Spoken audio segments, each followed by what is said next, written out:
In the middle of a blocked road, a Yakuza man named Oda wakes up, finding himself in just his underwear and in front of Bok-soon, the legendary assassin.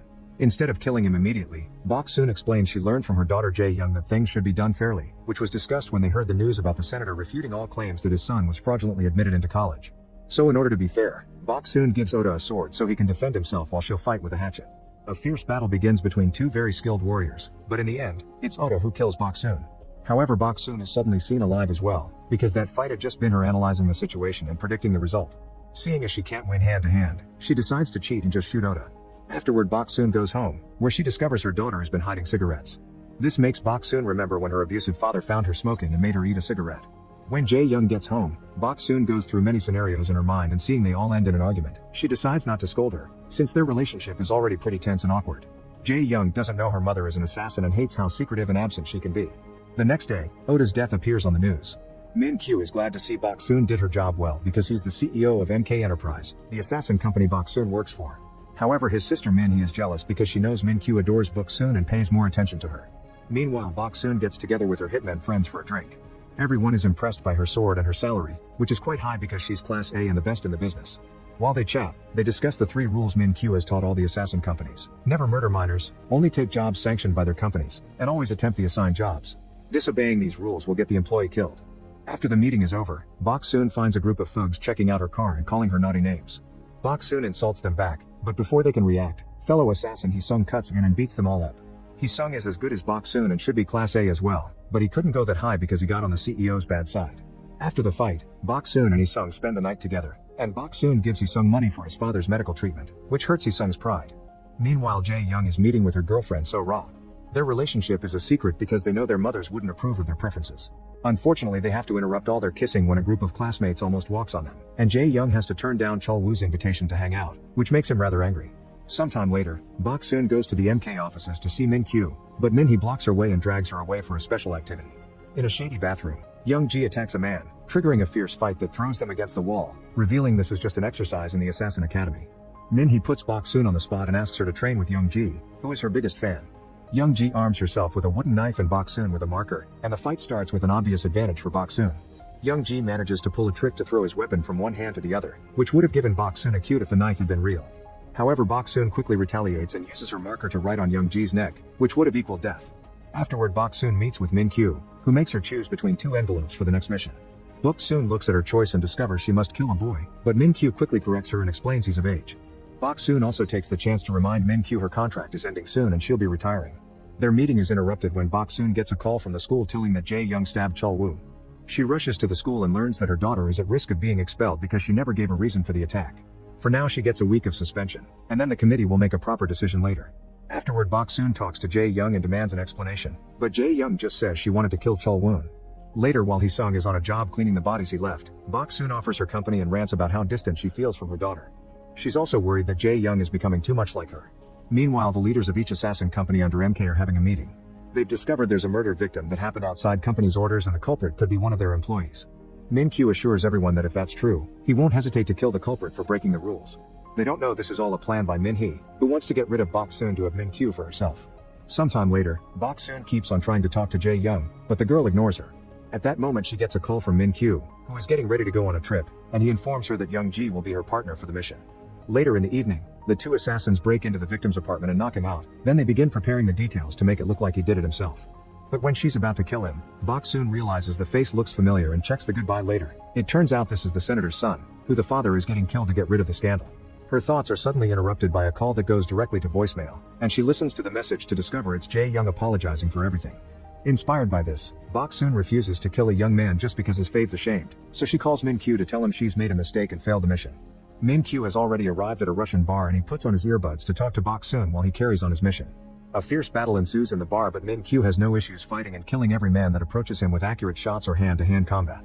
As he fights, he demands to know the truth, but Bok-soon sticks to her story and even makes Young-ji say she also made a mistake to make it more believable.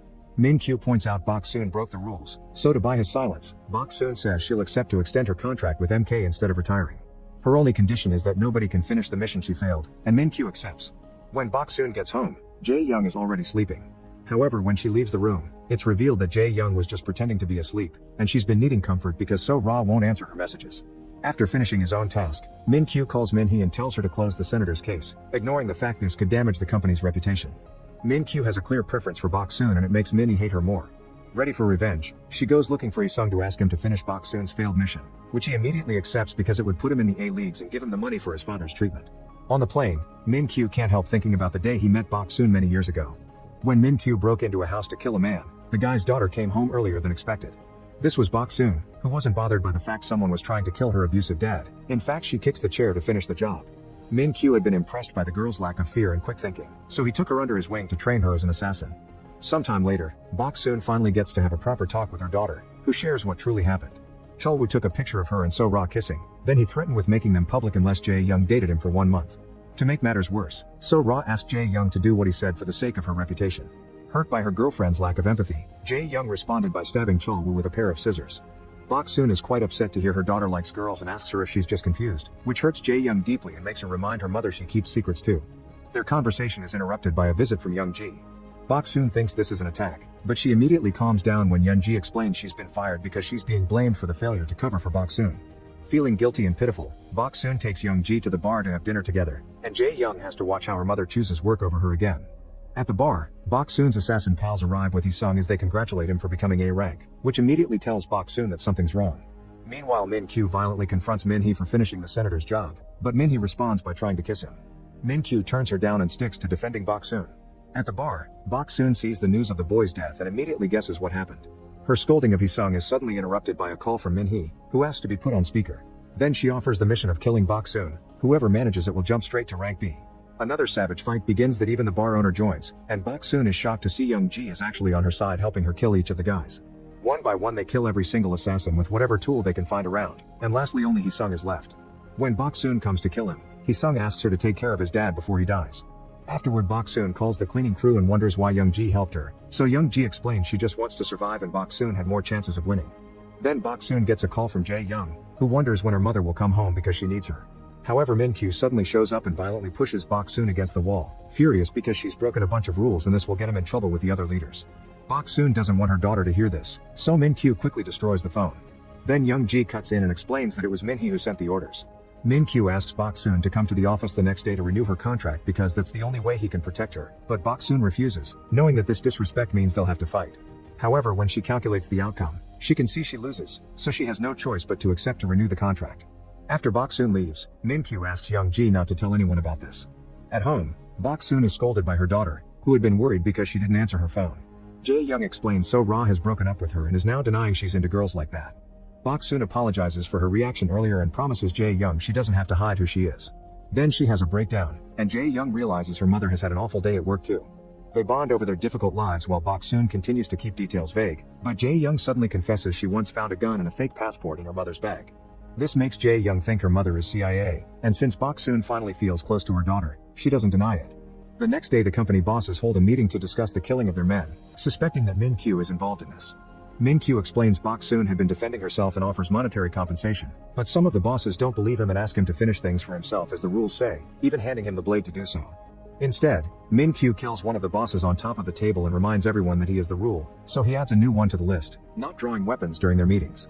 Meanwhile, Bok-soon goes to the office to sign the contract, only to find Min-hee, who confesses Young-ji was killed by Min-kyu after she left the other night. Furious, Bok-soon kills Min-hee with a pen and leaves it for Min-kyu as a message that she wants to duel him.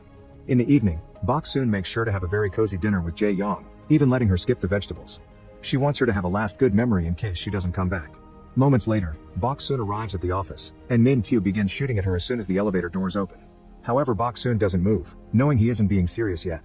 Then Min-kyu asks her to have a drink with him, saying he's already predicted the battle and that she loses. Bok-soon begins going through dozens of predictions in her head, using all kinds of techniques to try to kill Min-kyu each time, but no matter what she tries, she always ends up losing. However, hearing him talk about the old days makes her realize he does have a weakness, and that's Bok-soon herself. It turns out Min-kyu had been in love with her all this time, and when Bok-soon finally says it aloud, it's enough to distract Min-kyu and kill him with a samurai sword. Before dying, Min-kyu confesses he sent a tablet to Jae-young so she could watch everything through the security cameras. Panicking and upset, Bok-soon rushes back to her home, afraid her daughter will hate her now. However, Jae-young is asleep in her bed, so maybe Min-kyu was lying. At that moment, Jae-young wakes up and praises Bok-soon for always working so hard for the family, which makes her feel guilty and leaves her wondering if Jae-young truly doesn't know.